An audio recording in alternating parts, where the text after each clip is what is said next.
Welcome to JAT Chat, presented by the Journal of Athletic Training, the official journal of the National Athletic Trainers Association. I'm Dr. Kara Radzak, an associate professor at the University of Nevada, Las Vegas, and your host for today's JAT Chat.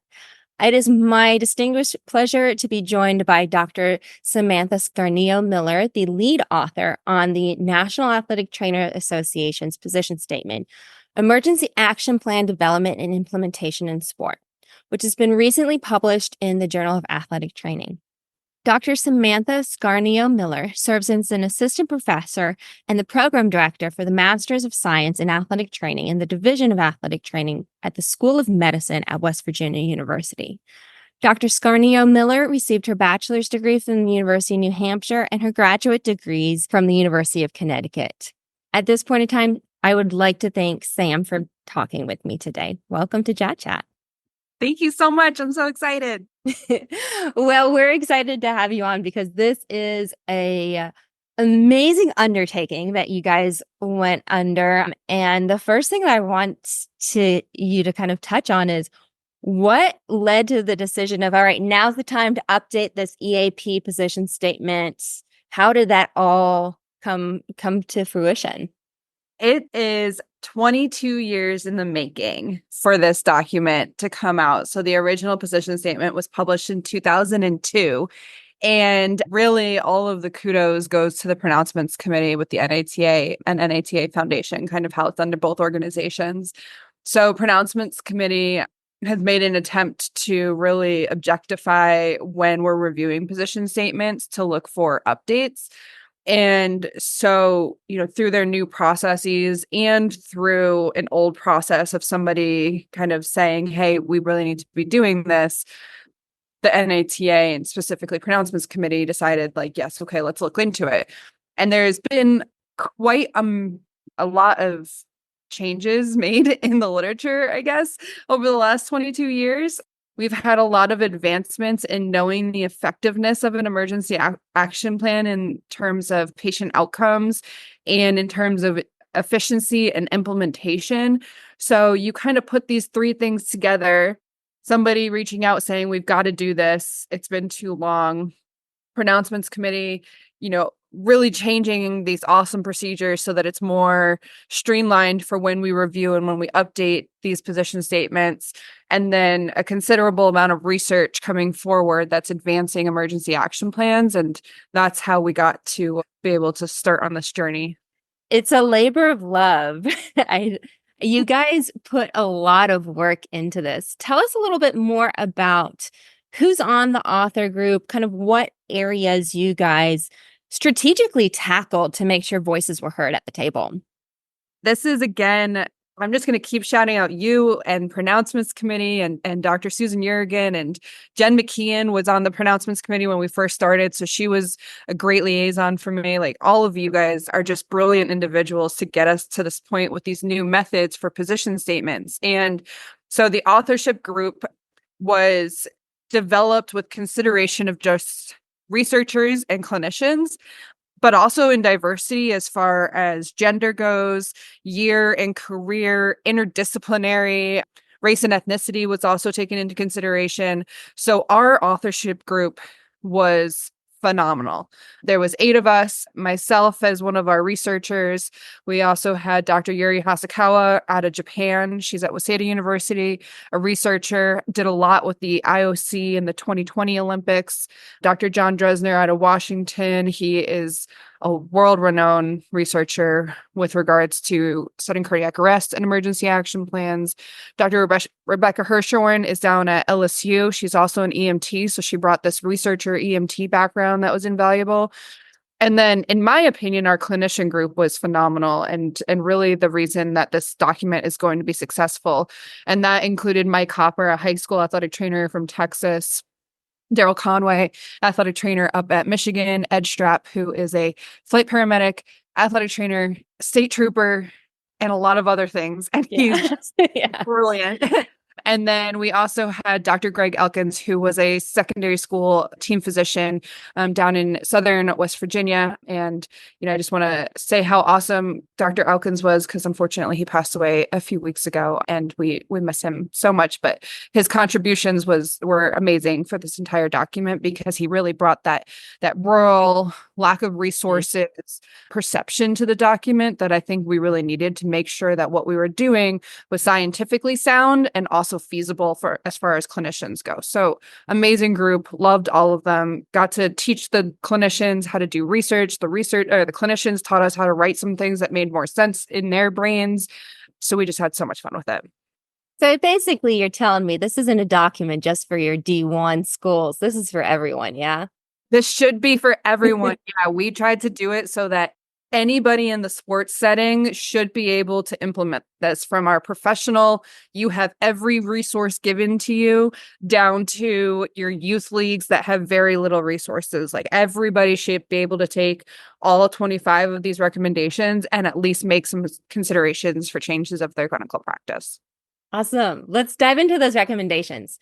So, what are some of the key updates or changes that might be new when people are looking at this statement? So it's an interesting question, because I feel like all 8 of us, of the co-authors, we would all say different things. And I think that's really interesting, because we all just had different perceptions and and thoughts and considerations that we, really focused on within the document.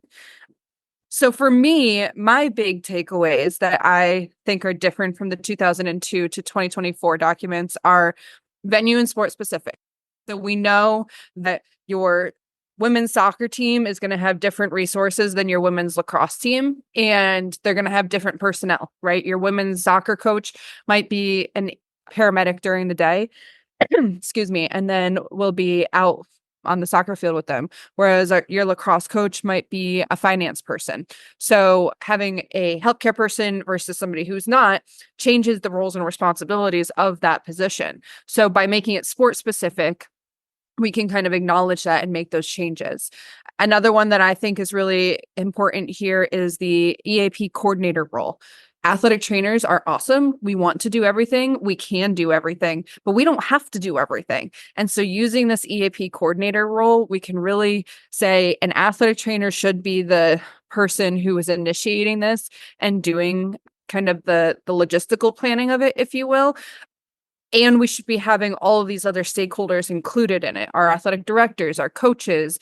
We should have patients, facilities personnel, team personnel. Maybe you have equipment staff. You have your local responders, which is fire, EMS, and police. All of these other stakeholders should really be included in the emergency action plan and should be considered for the overall response and everything. And I think my last big kind of change from '02 to 24 is this introduction of the pre-event medical meeting, which has been talked about in several other papers, but has never really been put in as a formal recommendation in a position statement like this.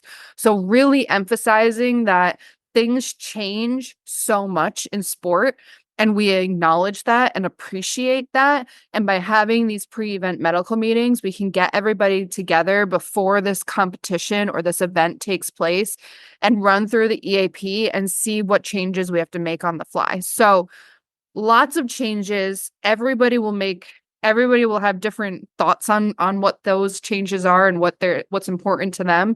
And I guess those are my 3 big ones right now. So you're talking about what some people call a medical timeout?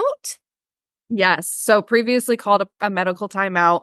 The word medical timeout was changed first by the NFL, I believe in 2014, because there is an actual medical timeout now, right? So if somebody gets hurt on the field and they blow the whistle, it's for a medical timeout, not a game or a play timeout. So therefore, we suggest changing that terminology to be called a pre-event medical meeting so that it can say it exactly in the name, what it is, when it happens, and what we're doing.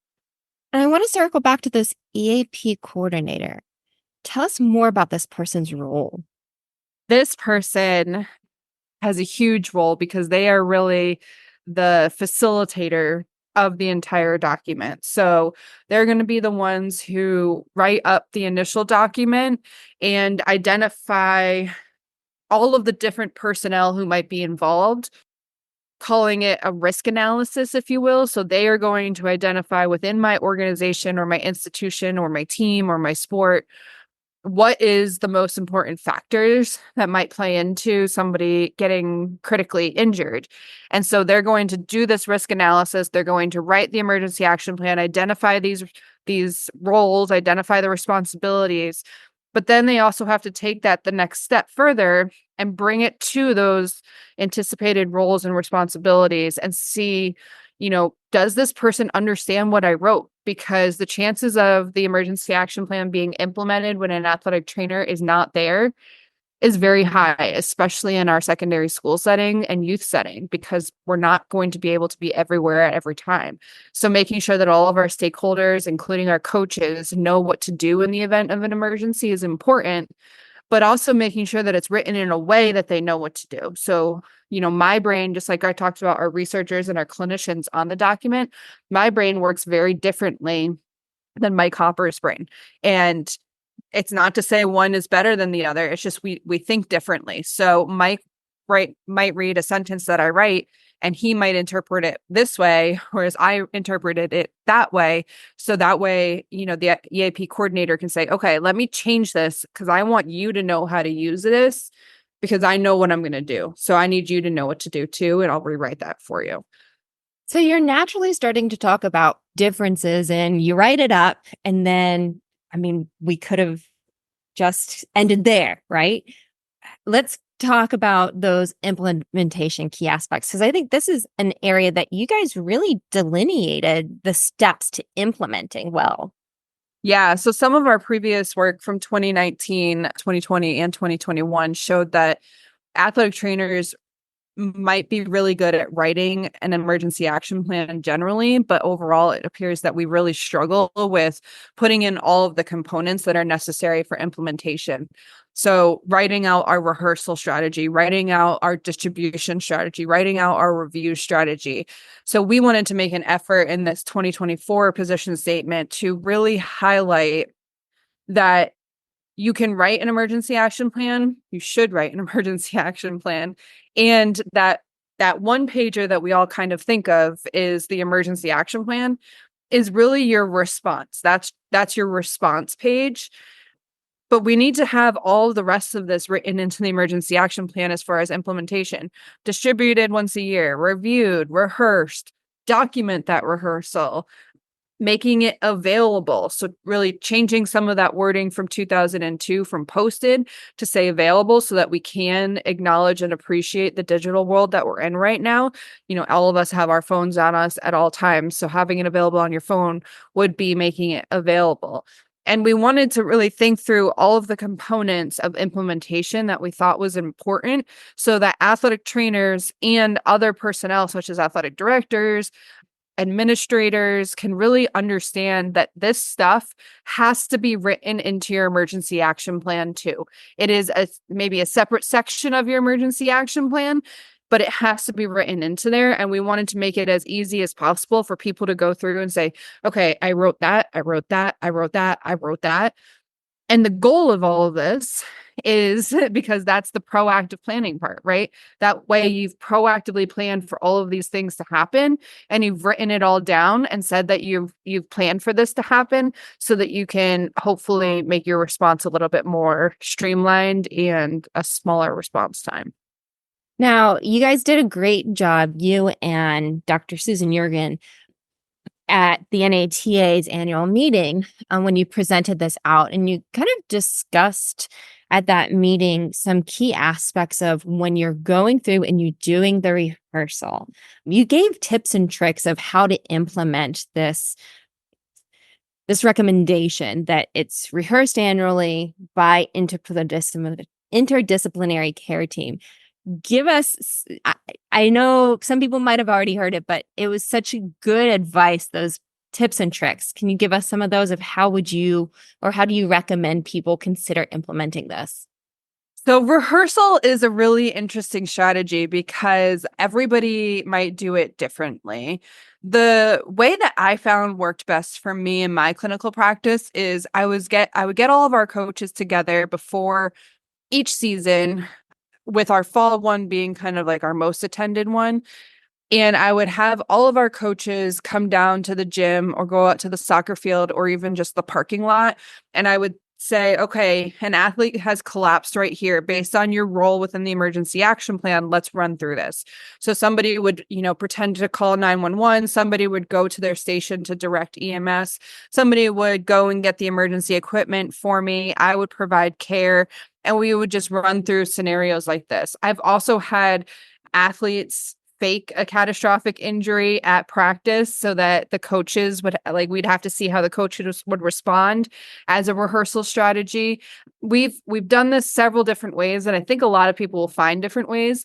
One of the things that our authorship group did to try to make this a little bit easier is we actually developed resources for people to be able to go and look at, all right, here's a sample rehearsal strategy for when an athletic trainer is present on scene and implementing your emergency action plan and activating your emergency action plan. And so we wrote it all up for people so that you can just go in and take it and say, all right, let me go run through this rehearsal strategy today and see how it works. So we tried everything we could to make it a little bit easy for people to, especially with this rehearsal part, start practicing this, because practice makes perfect. So you're saying there's a toolkit. Where can people access that? If you search Samantha Scarneo-Miller, WVU, you should see my faculty page pop up, and then go to the patient care section. And we have it all kind of nested in there. And we are working on getting it on several other websites.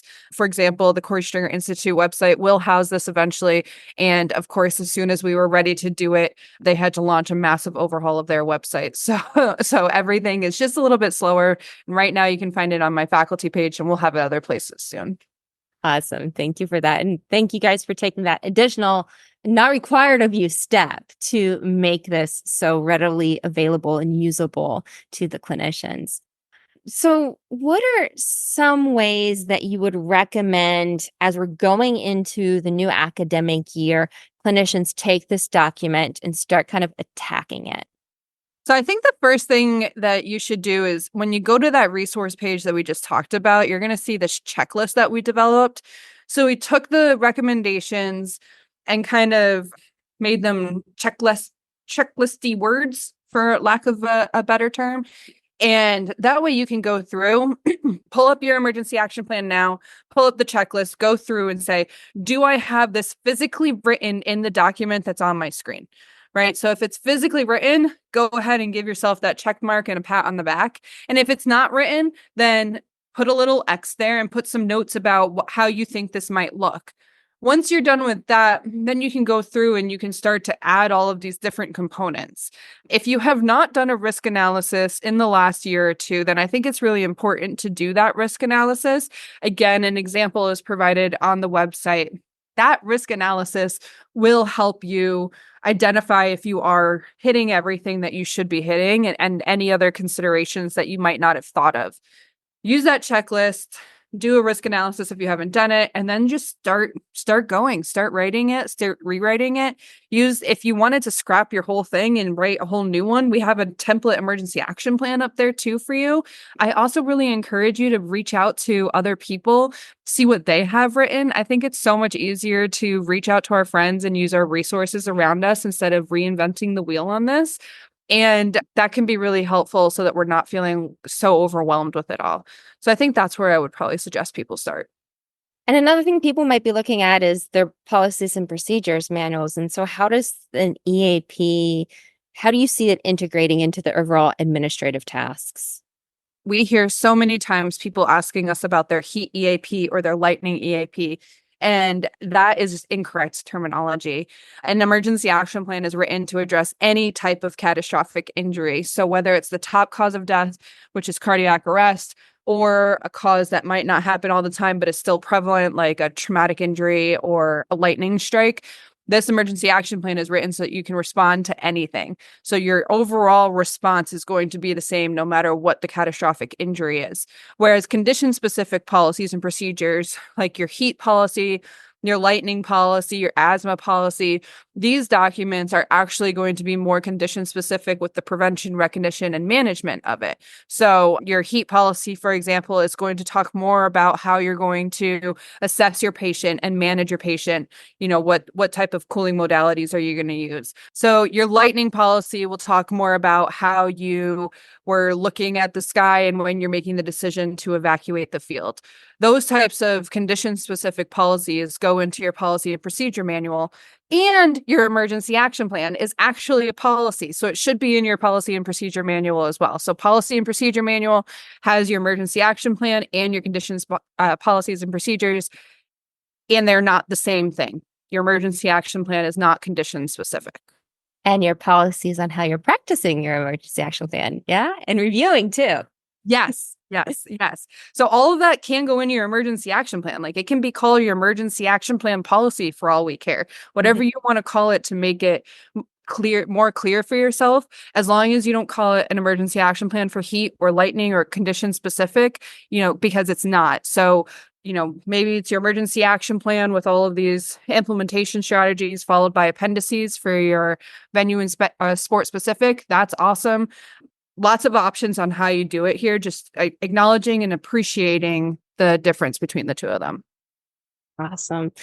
So what, again, were some of either your biggest takeaways or maybe some things that as you were talking with the clinician authors while undergoing this process of developing the new emergency action plan position statement?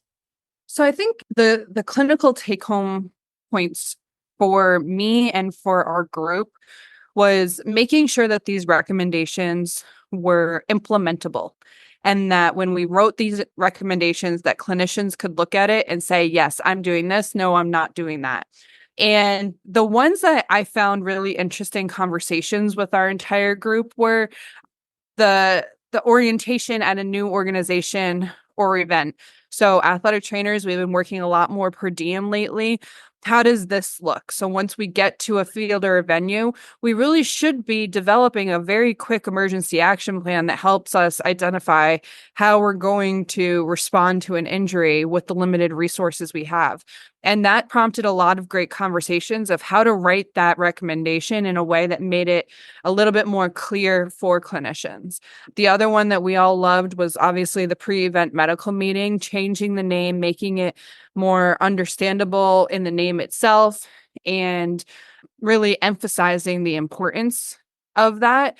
And then the one that I loved was the new venue and sport specific emergency action plan. I think, we have so many different teams that we are providing services to now as athletic trainers, and we have an opportunity to really acknowledge and appreciate the vast amount of teams and the vast amount of personnel within those teams and resources. And so really making sure that we're emphasizing that this should change between venue and sport was really a cool recommendation that I was excited about. Awesome. Thank you again so much. And thank you to the whole author group for this giant undertaking and going that extra step of providing the resources so that people don't have to go it alone. Particularly, I just remember being a new athletic trainer, right? Fresh out, and you come to a new high school and you're the only person, right? Trying to figure out how do you manage this. So to all of those new grads out there, I think you've done them a lot of background work ahead of time. So thank you. Any parting thoughts that you want to share with us of this whole process? Because this is a big undertaking. It was.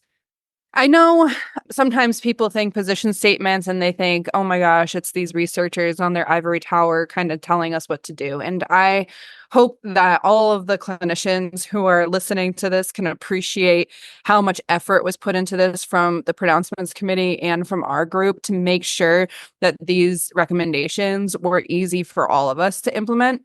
And I also hope that researchers who are listening to this can appreciate the importance and helpfulness of having clinicians on our research team, because if we want our research to be clinically applicable, we have to have clinicians on our research team who can tell us if it makes sense or not. Everybody overall, I hope you take this document and really take it to heart and identify where you're doing really well. I hope you give yourself your kudos for doing things really well. I hope you identify some areas that you can improve.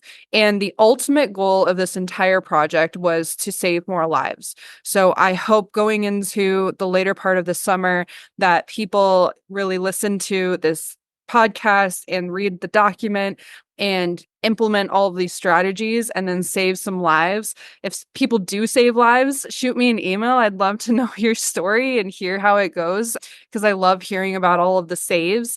And I really hope everybody finds this to be an easy to use document. And, you know, if anybody has any suggestions for more resources to put up, we are all ears, because we think we just started with the bare minimum and the sky's the limit of what we can put out there for athletic trainers. So thank you again to the NATA and the Pronouncements Committee for letting us do this.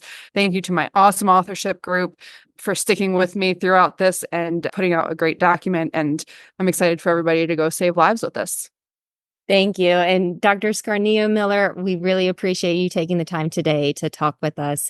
And this position statement is available with no cost, as of all of the Journal of Athletic Training offering or open access on the Journal of Athletics Training's website, and will be also up on the NATA Pronouncements Committee website through the NATA Foundation. Thank you again for chatting with me today. Thank you.